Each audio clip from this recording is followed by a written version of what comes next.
Okay, this morning I'm going to show you how to thread your industrial sewing machine for the very first time. I have laid out here the parts that you will need. A presser foot, this is the all-purpose presser foot with 2 toes, a bobbin case, and a needle. You'll need a flathead screwdriver, preferably a short length, so that you can reach into the various areas that you will need to tighten your parts on the machine. Okay, so first of all, we will install the presser foot, which goes on the bar at the back of the machine, which is operated with the knee lift down here. You will take your right knee and push that all the way over to the right so you can insert the top edge of the presser foot around the screw along the presser foot lifter. I'm going to let that drop and then take my screwdriver and tighten this down, turning the screw towards me as tight as I can. This is an industrial sewing machine. It's going to have a very high vibration, and that can easily work its way off if you don't tighten it down far enough. The next thing I'm going to install is the needle. The needle is a little bit different than your regular home sewing needle. You'll notice it's fully circular around the top. It doesn't have a flat side, which a home sewing machine will. So to know the proper position for installing this, you must look at the point end of the needle, and on one side you will notice there's a little curved indentation right above the threading hole. That curved indentation is called the scarf, and the scarf needs to face the inside or the right-hand side of the machine. So holding that needle in the proper position, I'm now going to raise the needle bar to its highest position by turning the flywheel, which is on the right end of the machine, towards me. It's tight until you put your foot on the gas pedal, and you want your foot high on the top edge of the machine, your toes hanging off the end, and then just with a little bit of pressure on the top edge of the machine, you see that the flywheel is quite easy now to turn. No catches. So I'm going to turn it so that my needle bar is high, but this take-up arm, which is actually behind this handle on the front of the machine, so you have to turn to one side to see that. That also has to be up in the highest position. So you want to find the place where they're both up high. And then install the needle with the scarf facing the right. The needle needs to go up into this needle bar as high as it will go. Now I'm going to hold it, and with my screwdriver, tighten the screw, turning it away from me. And again, it needs to be as tight as I can make it.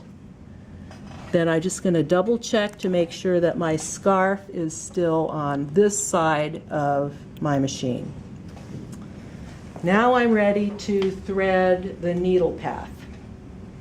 So the spool of thread goes on one of the spool holders, and these are heavy spools of thread. They need to be threaded into the thread stand first. The thread stand has a couple of holes. Make sure you're using the hole that is directly above the spool of thread so that the thread can pull off the top of your spool without any drag. Then you will have perfect tension if everything else is done correctly. All right, from the thread stand, we'll now thread the actual machine. The first thread guide is at the top of the machine, and we're going to go from front to back through the top hole, then again from front to back through the bottom hole. Make sure that the thread has one single diagonal wrap. If it gets caught around the back side, you won't have good tension. The next thread guide is at the left-hand top of the machine, and you thread that from right to left.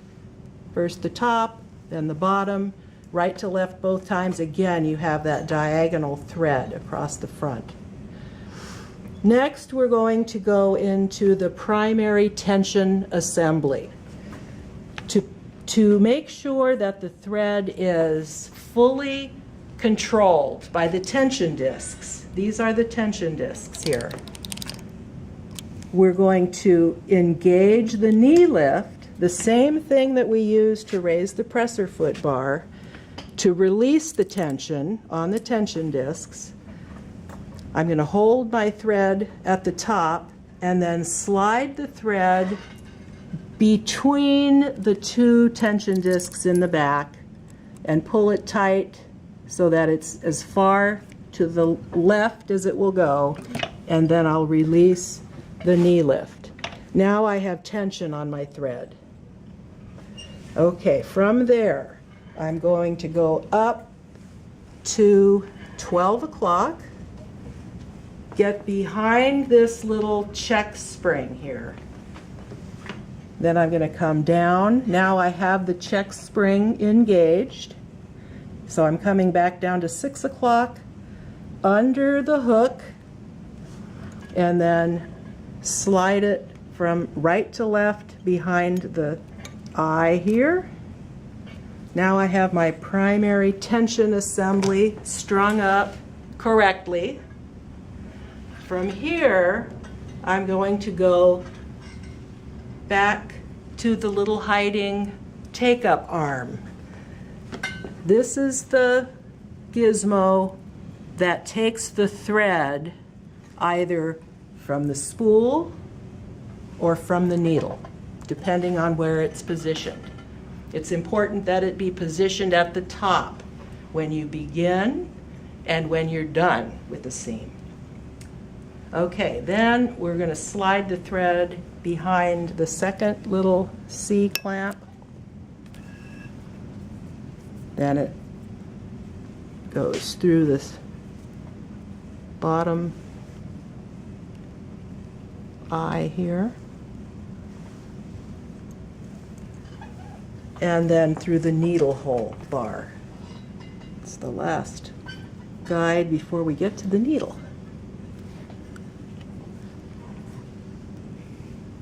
And lastly, I'm just going to trim the end of my thread so I have a good clean end, and I'll thread the eye of the needle from left to right.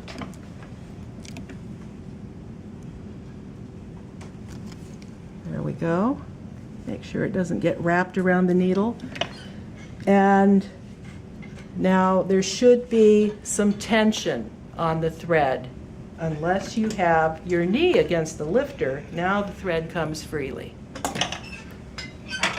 That's the needle pathway. Next, we will install the bobbin.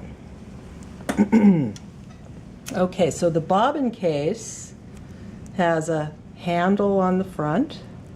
It has an open surface on one of its edges. That open surface needs to point up towards the ceiling. Turn the bobbin case so that you see the spindle in the middle, and then you're going to insert the bobbin with the thread hanging down from the top on the right side. So it looks like a number 9. Okay? On the spindle, then slightly turn to the side. You can see a little slot at the bottom,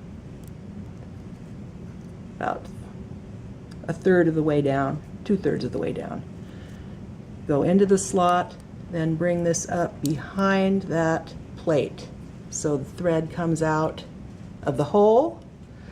Then, just to make sure that you've inserted the bobbin in correctly, lay it on its side and make sure that the bobbin is tracking in a clockwise direction. That done, you're ready to install the bobbin. Turn it back to its side with the opening facing the ceiling.